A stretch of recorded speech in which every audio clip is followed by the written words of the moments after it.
Here on Wham Baam Dashcam, we've shown you over 1,000 dashcam videos sent in by our fans, and we serve up 20 new ones every week. Today we're showcasing some of the craziest clips we've ever featured, so buckle up for Wham Baam Dashcam's Worst Drivers of Michigan, Volume 1. Kyla was driving her Pontiac Vibe when the driver of a GMC Yukon failed to yield to her at an intersection where he had a stop sign, but she didn't.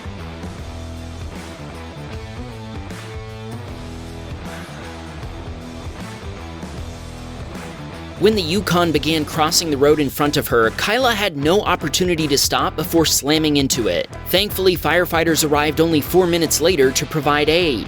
What was the Yukon driver's excuse for causing the collision that totaled Kyla's Pontiac? He told the police he didn't see her car approaching, in spite of the clear line of sight he had long before he started across the road. Kyla wanted to take this opportunity to remind our viewers that you shouldn't sit too closely to the steering wheel, as this can cause injury in the event of a collision by preventing proper deployment of the airbag.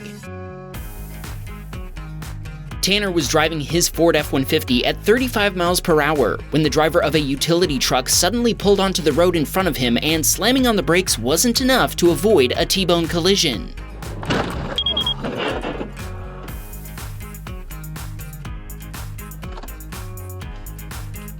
Both drivers pulled into a parking lot to exchange information as police responded. Tanner's F-150 was totaled by the insurance company, but he bought it from them for $1,000 and got it running again himself. This proves that totaled doesn't mean irreparable or worthless. It just means that Tanner wanted to fix it more than the insurance company did. Once he had it running again, he replaced it with a newer F-150 with a crew cab.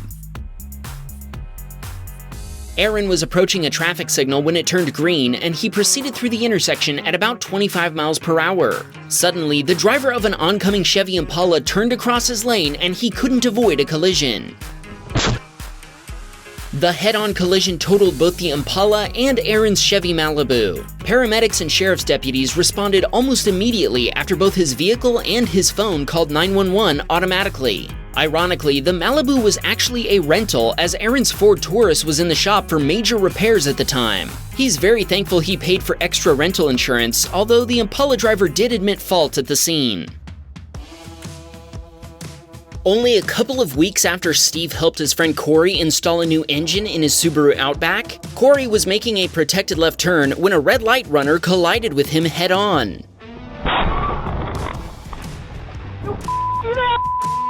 When police responded to the scene, the driver of the black Hyundai told them her light had been green, and that Corey had been speeding through the turn to beat the light. They might have believed her story, if not for one thing. Corey's dashcam had captured the event, proving the other driver was lying. She was cited for failing to obey a traffic control device and for driving distracted. Sadly, both vehicles were totaled. Juma was driving down a highway when a Honda driver blazed past him, evidently not noticing the Michigan State Police car in the far left lane. The cop noticed him though and immediately took off in pursuit. Once behind the hasty Honda, he wasted no time pulling it over. Man, I'm loving all the instant justice in this episode. This submitter was heading across an overpass on a frigid Michigan morning when he found out the hard way that the overpass had frozen over and hadn't been salted yet.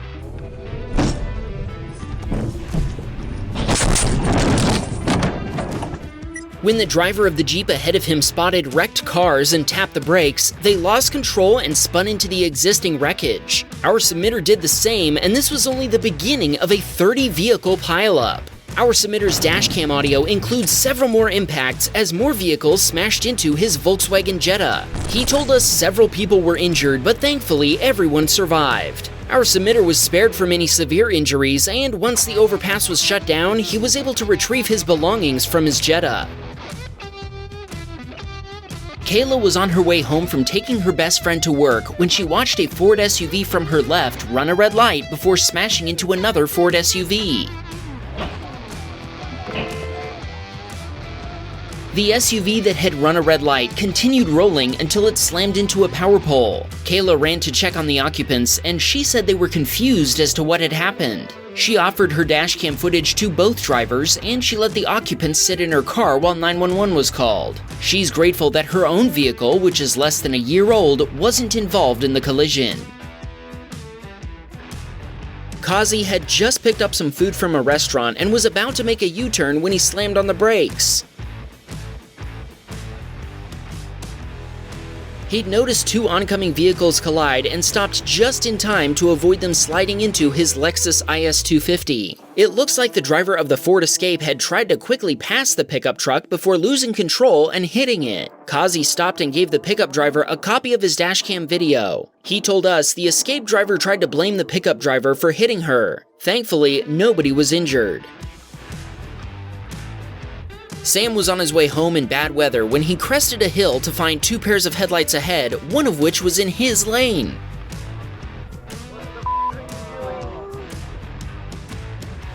You mother... Hit it, yes, go, hit it. Go, gas it up, brother. Yeah, perfect. Woo!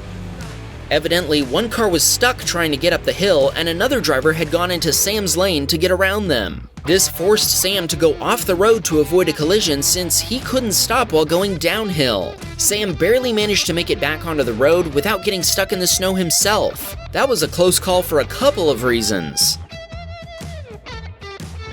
Brian was driving when he watched an impatient driver run a red light and get T-boned by an SUV. Brian pulled into a nearby parking lot. When law enforcement arrived, he gave them his information so they could request his dashcam footage. Dan was headed down the interstate with his wife and daughter when they heard a loud scraping sound coming from behind them.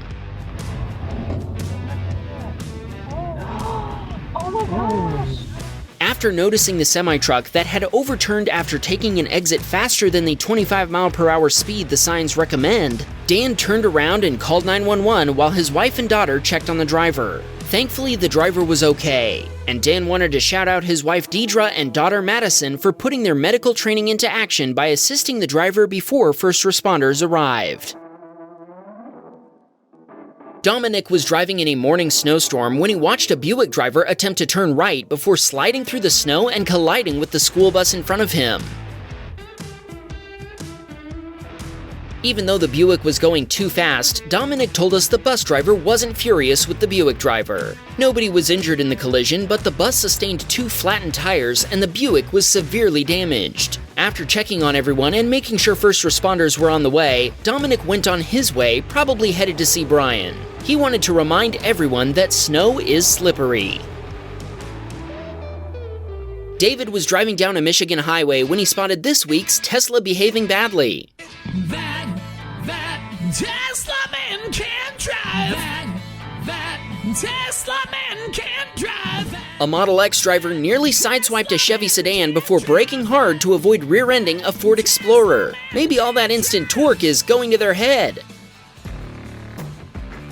Cameron watched a double rear-end collision when a driver from the right slammed into a car, pushing it into the back of a stopped SUV.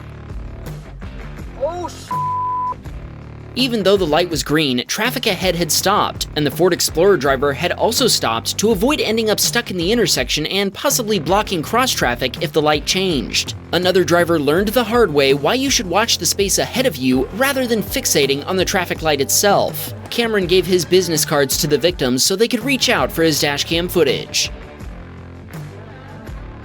Micah was approaching an intersection with a green light when another driver suddenly pulled in front of him.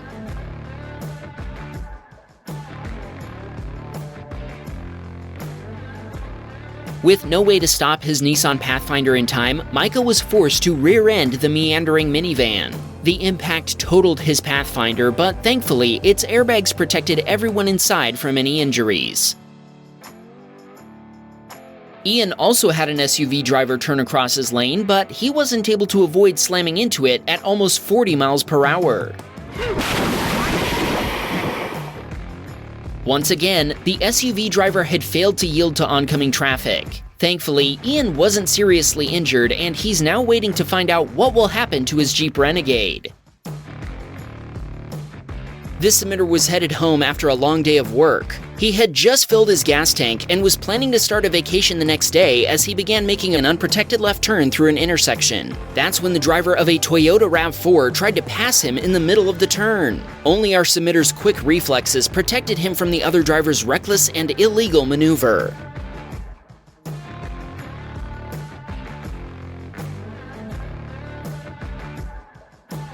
The RAV4 driver then seemed to brake check our submitter, so he kept his distance and pointed out his dash cam. At the next red light, he tried to get our submitter to pull up so he could talk to him, but he wasn't taking any chances. Our submitter now wonders if the Toyota driver was going to apologize, but I think his facial expression from earlier might be a clue as to what kind of mood he was in. What do you think? Gray was on his way to lunch with friends when the driver of a Ford Ranger suddenly cut him off, sideswiping his Chevy Malibu.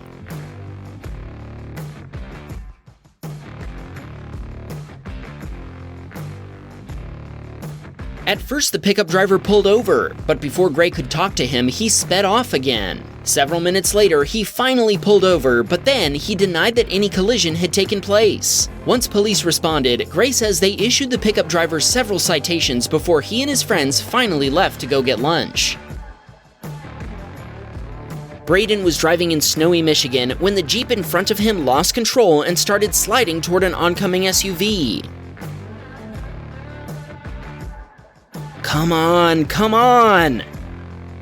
Ooh, missed it by that much. Braden stopped to make sure everyone was okay, and he doesn't think anyone was seriously injured, but it was definitely painful to watch if nothing else. Mitchell was on his way to work one morning when the 70-mile-per-hour traffic suddenly came to a dead stop. He'd given himself plenty of stopping distance and was able to stop, but the same wasn't true of the driver behind him.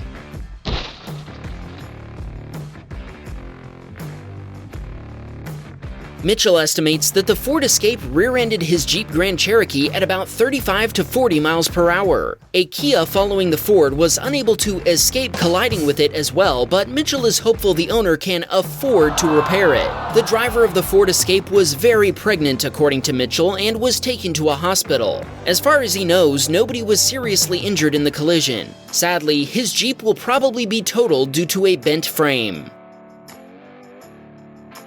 Alex is 16 and worked hard to earn money to buy his '98 Ford Mustang. A few weeks after installing a dash cam, he encountered a wandering SUV driver while waiting in a center turn lane.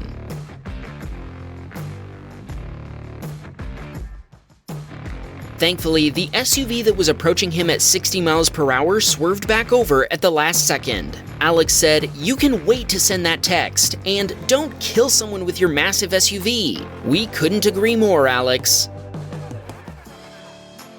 Dan is an Uber driver who was on his way to pick up a passenger. After stopping at a four-way stop, he continued, only to be surprised when a driver from the right ran their stop sign. The other driver hit Dan's Nissan Kicks as he flew through the stop sign. Both drivers pulled over to exchange information, and Dan is now waiting to find out what it'll cost to repair his vehicle. Devin was headed to an antique store when an oncoming minivan ran a red light and got hit by another minivan. Devin stopped to check on the drivers and called 911. First responders arrived in minutes, and thankfully there were no serious injuries. He offered the police a copy of his dashcam footage, but so far they haven't responded. Randall was driving down a snowy Michigan highway when he watched a Ford Escape lose control and go sliding off the road, down an embankment and into a guardrail.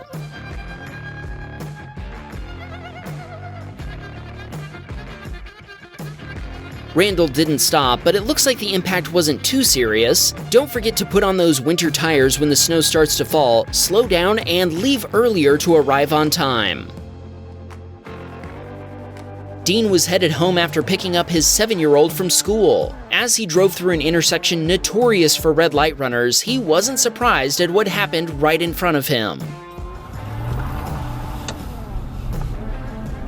Dean said that if he hadn't stopped for the van, it would have impacted his truck right where his 2-year-old was sitting. All he could do was shake his head and continue on with his day. Wham Bam, we got a Patreon man. Please support the show.